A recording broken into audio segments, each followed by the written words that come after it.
নোয়াখালীতে বিএনপি ও শিবির নেতাকর্মীদের মধ্যে ব্যাপক সংঘর্ষ হয়েছে।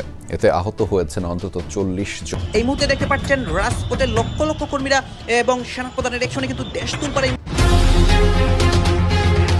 এদিকে হঠাৎ করেই মহা সুখবর পেল আওয়ামী লীগ। শত দুঃসংবাদের মধ্যেও যেন আশার আলো দেখতে পেল দলটি। দুপুরের পর প্রধান নির্বাচন কমিশনারের ঘোষণা, আওয়ামী লীগ ছাড়া কোনো নির্বাচন হবে না। আওয়ামী লীগ ছাড়া নির্বাচন কোনো দেশেই মেনে নেবে না। হঠাৎ করে কপাল যেন খুলতে শুরু করেছে আওয়ামী লীগের। কোন আইনের ভিত্তিতে শাপলা প্রতীক কোনো একটা রাজনৈতিক দলকে বা এনসিপিকে বরাদ্দ দেওয়া যাবে না। আমরা আমাদের যারা আইনজ্ঞ আছেন, আইন নিয়ে পড়াশোনা করেন, আইন পড়ান, আইন তৈরি করেন, এরকম অনেক মানুষের সাথে আমরা কথা বলেছি। শাপলা নিয়ে একটা চরম অবস্থা শুরু হয়েছে। দেখেন, আমি 3টা শিরোনাম পড়ি। শাপলা প্রশ্নে অনড় এনসিপি, ইসির কাছে লিখিত ব্যাখ্যার দাবি, এই একটা শিরোনাম। গেল কয়েকদিন যাবৎ বাংলাদেশে যে ধারাবাহিক অগ্নিকাণ্ডের ঘটনা ঘটেছে, জনমনে প্রশ্ন উঠেছে যে এইগুলা কি সাধারণ কোনো অগ্নিকাণ্ড নাকি কোনো মাস্টার প্ল্যানের পার্ট, যে বাংলাদেশকে এই মুহূর্তে অস্থিতিশীল করা, বাংলাদেশে একটা ভয়ের পরিবেশ তৈরি করা, অথবা রাষ্ট্রীয় অতি গুরুত্বপূর্ণ যে জায়গাগুলো যেগুলো অর্থনীতির মেরুদণ্ড, সেই জায়গাতে সর্বশেষ আমাদের এয়ারপোর্টে যেটা করছে এটার তো আর কোনো ব্যাখ্যা নেই। বাংলাদেশের ইতিহাসে এই ধরনের ঘটনা সম্ভবত সর্বপ্রথম। অলরেডি আসসালামু আলাইকুম রহমতুল্লাহ, সবাই কেমন আছেন? আশা করি সবাই অনেক অনেক ভালো এবং সুস্থ আছেন। সবাইকে স্বাগতম জানাচ্ছি আমাদের আরেকটা নতুন ভিডিওতে। প্রতিদিনের মতো আমি আপনাদের সিরিয়াস ফারুকি আবারও চলে আসলাম নতুন একটা ভিডিও নিয়ে। ইতিমধ্যে আপনারা সবাই ভিডিওর শুরুতে বেশ কিছু অংশ বিষয় দেখে বুঝতে পেরেছেন আজকের ভিডিওটা কতটা গুরুত্বপূর্ণ হতে চলেছে। দেশের যে রাজনৈতিক চলমান পরিস্থিতি চলতেছে, তার ধারাবাহিকতায় আমরা সামাজিক যোগাযোগ মাধ্যমে বেশ কিছু গুরুত্বপূর্ণ ভিডিও ক্লিপস পাই, যেগুলো আপনাদের মাঝে তুলে ধরার চেষ্টা করি, যেগুলোর মাধ্যমে আপনারা বেশ কিছু তথ্য গুরুত্বপূর্ণ জানতে পারবেন আশা করি।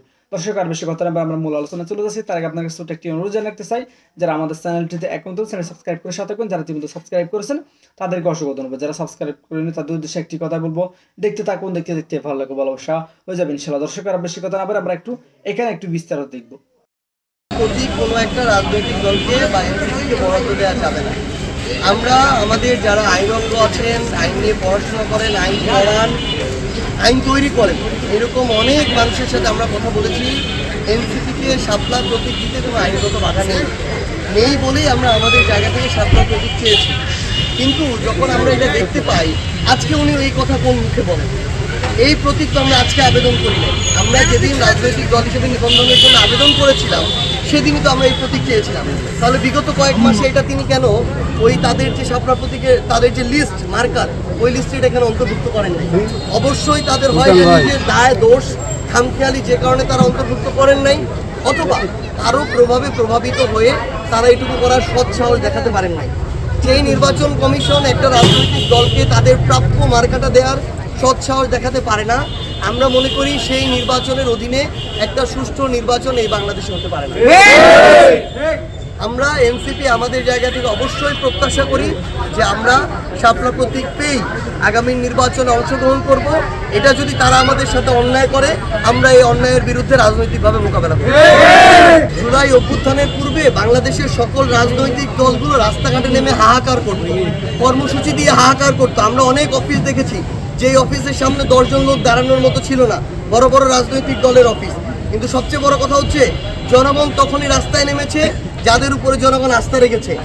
এখন যদি জনগণের ওই আস্থার প্রতিদান কেউ কোনো ব্যক্তি, গোষ্ঠী, দল, রাজনৈতিক দল না দেয়, জনগণ তাদের মতো করে আগামীতে যখন সুযোগ হবে জনগণ তার প্রতিফলন দেখাবে। অ্যান্টিব্যাকটেরিয়াল অ্যাডিটিভ যুক্ত সেরা ওয়াটার ট্যাঙ্ক বিশুদ্ধ পানিতে ব্যাকটেরিয়া জন্মাতে দেয় না। আমরা স্পষ্ট করে বলি, আপনারা ইতিহাস থেকে দয়া করে শিক্ষা নেন। জুলাই সনদ আপনারাও চান, আমরাও চাই। আপনারা যদি জুলাই সনদ, জুলাই ঘোষণাপত্রের মতো নামকা অবস্থায় একটা পেপার চান, ওই সনদ আমরা চাই না। আমরা জুলাই সনদের আইনগত ভিত্তি চাই। এই জুলাই সনদ বাস্তবায়নের নিশ্চয়তা চাই। এটা বাংলাদেশের সচেতন কোন মানুষটা চায় না? বাংলাদেশে অভ্যুত্থানে রাজপথে নেমেছিল আকাঙ্ক্ষা যার আছে, সেই মানুষটার মধ্যে কোন মানুষটা চায় না? আমরা মনে করি তারা অন্য রাজনৈতিক দলের হতে পারে, কিন্তু তারাও চায় জুলাই সনদে যে সংস্কারগুলোর কথা বলা আছে সেগুলোর জন্য বাস্তবায়ন। আমরা তো এইটুকু চেয়েছি। আমরা এই অন্তর্বর্তীকালীন সরকারের কাছে নিশ্চয়তা চেয়েছি যে যদি এখানে যে নোট অফ ডিসেন্ট দিয়ে রেখেছে বিএনপি গুরুত্বপূর্ণ কিছু বিষয়ে, আমরা মনে করি ওই গুরুত্বপূর্ণ 7টা বিষয় 70টা অন্য সংস্কারের চেয়েও গুরুত্বপূর্ণ। তো ওই জায়গাগুলোতে পলিসি কি হবে? যদি সনদটা গণভোটে পাশ হয়, তাহলে ওই জায়গা থেকে ওই গুরুত্বপূর্ণ সংস্কারগুলো হবে কিনা এই ক্লিয়ারেন্স এই অন্তর্বর্তীকালীন সরকারকে দিতে হবে। যদি হয় আমাদের তো স্বাক্ষর করতে সমস্যা নেই, আমরা কেন সনদে স্বাক্ষরে বাধা হয়ে দাঁড়াবো?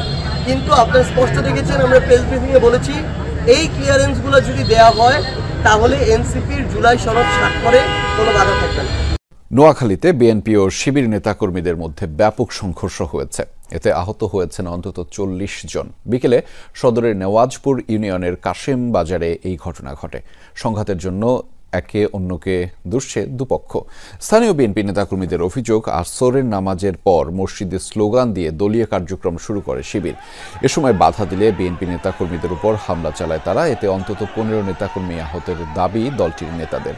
অন্যদিকে শিবির নেতারা জানিয়েছেন, কাশেম বাজার জামে মসজিদে শনিবার তারা দারসুল কুরআন প্রতিযোগিতার আয়োজন করে। এতে যুবদল নেতার নেতৃত্বে হামলা চালানো হয়। এর প্রতিবাদে রোববার আসরের নামাজের পর একই মসজিদে কুরআন তালিমের কর্মসূচি ঘোষণা করে শিবির।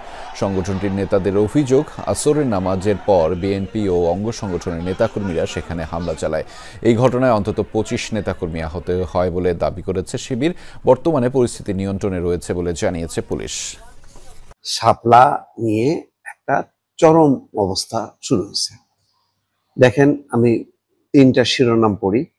শাপলা প্রশ্নে অনড় এনসিপি, ইসির কাছে লিখিত ব্যাখ্যার দাবি, এই একটা শিরোনাম। সার্জিস আলম বলতেছে এই ইসির অধীনে কোনো সুষ্ঠু নির্বাচন বাংলাদেশে হতে পারে না। আর এক নেতা কি বলছেন দেখেন, আর এক নেতা বলতেছে যে ইসি ভাগ করে নিয়েছে বিএনপি জামাত উপদেষ্টারা, নাসির উদ্দিন পাটোয়ারি। মানে পরিস্থিতিটা দেখেন যে কোনোভাবেই তারা শাপলার বাইরে যাবে না। সেই কারণে তারা ক্ষুব্ধ হয়ে যে কথাগুলি বলছে তাতে আর মানে নির্বাচন কমিশনই থাকে না। কথাটা গুরুত্বপূর্ণ। নাসির উদ্দিন পাটোয়ারি বলছেন নির্বাচন কমিশনকে গনিমতের মাল হিসেবে ভাগ করে নিয়েছে বিএনপি জামাত উপদেষ্টারা। আমরা জনগণের একটা প্রতিষ্ঠান হিসেবে নির্বাচন কমিশনকে দেখতে চাই। আগারগাঁওয়ের নির্বাচন ভবনে ইসির সিনিয়র সচিব আক্তার আহমেদের সাথে বৈঠক শেষে তিনি এই কথা বলেন। নির্বাচন কমিশনে আস্তে আস্তে আমাদের জুতার তলা ক্ষয় হয়ে গেছে। এই অভ্যুত্থানটা যে হলো, এখানে কিন্তু আওয়ামী লীগের অনেকগুলো অ্যাসেট তারা রেখে চলে গিয়েছিল। এই নির্বাচন কমিশনটা 15 বছর তারা নিজেদের মতো সাজিয়েছিল। এই যে তারা গনিমতের মালগুলো রেখে গিয়েছিল, সেই গনিমতের মাল উপদেষ্টা, বিএনপি, জামাত সবাই ভাগ করে নিয়েছে। রাষ্ট্রের বর্তমান যে অবস্থা, এই ইলেকশন কমিশনও তারা গনিমতের মাল হিসেবে ভাগ করে নিয়েছে। আর্মি এক ভাগ নিয়েছে, বিএনপি এক ভাগ নিয়েছে, জামাত এক ভাগ নিয়েছে। কিন্তু আমরা তো জনগণের একটা প্রতিষ্ঠান হিসেবে নির্বাচনকে দেখতে চাই। মানে একটা সেই না পাওয়ার ক্ষোভে কতগুলো কথা দেখেন বলতেছে। এরপরে তারা আবার মানে ব্যাখ্যা দাবি করছে। দলীয় প্রতীক বাছাইয়ের ক্ষেত্রে শাপলাতেই অনড় অবস্থানে রয়েছে নাগরিক পার্টি। একই সঙ্গে প্রতীক অন্তর্ভুক্ত বা বাদ দেওয়ার ক্ষেত্রে কমিশনের বিদ্যমান নীতিমালা বা মানদণ্ড কি, সেই ব্যাপারে নির্বাচন কমিশনের পক্ষ থেকে লিখিত ব্যাখ্যা দাবি করছে দলটি। যদিও ইসির পক্ষ থেকে আগেই বলা হয়েছে সংরক্ষিত প্রতীকের তালিকা থেকে একটা প্রতীক নিতে হবে। সেখানে নির্বাচন বিধিমালা 2008-এর বিধি 9(1) মোতাবেক প্রার্থিত প্রতীক শাপলা অন্তর্ভুক্ত নেই। নির্বাচন কমিশন কিন্তু বলেও দিছে বারবার, কিন্তু তারা একই রকম কথা বলতেছে। আবার সার্জিস আলম রংপুরে কি বলতেছে দেখেন। সার্জিস আলম বলছেন অন্তর্বর্তীকালীন সরকারের কোনো তাড়া আছে জুলাই সনদ স্বাক্ষরের, এই তাড়ার ভিত্তিতে সবার অংশগ্রহণের বিষয়ে চিন্তা করে না সনদ স্বাক্ষর। যাই হোক, তারা তিনি বলতেছেন মূল যেটা শিরোনাম যে এই ইসির অধীনে কোনো সুষ্ঠু নির্বাচন হবে না। আমরা আমাদেরকে দেখা যে কোন আইনের ভিত্তিতে শাপলা প্রতীক একটি রাজনৈতিক দলকে এনসিপি কে বরাদ্দ দেওয়া যাবে না। আমাদের যারা আইনজ্ঞ আছে, আইন নিয়ে পড়াশোনা করেন, আইন পড়ান, তৈরি করেন, এমন মানুষের সঙ্গে আমরা কথা বলেছি। এনসিপি কে শাপলা প্রতীক দিতে কোনো বাধা নেই বলে তারা জানিয়েছেন। এই ভিত্তি থেকে আমরা শাপলা প্রতীক চেয়েছি, কিন্তু আমরা দেখতে পাই আজকে উনি এই কথা কোন মুখে বলেন। শাপলা প্রতীক তো আমাদের আজকের আবেদন করেনি। দেখ, এখন এই শাপলা নিয়ে যে পরিমাণ একটা ঘাপলা বা গোলযোগ বাঁধল, এইটা জট না ছোটানো পর্যন্ত বোঝা যাচ্ছে এটা আরেকটা ঝামেলা নির্বাচনের প্রতীক নিয়ে।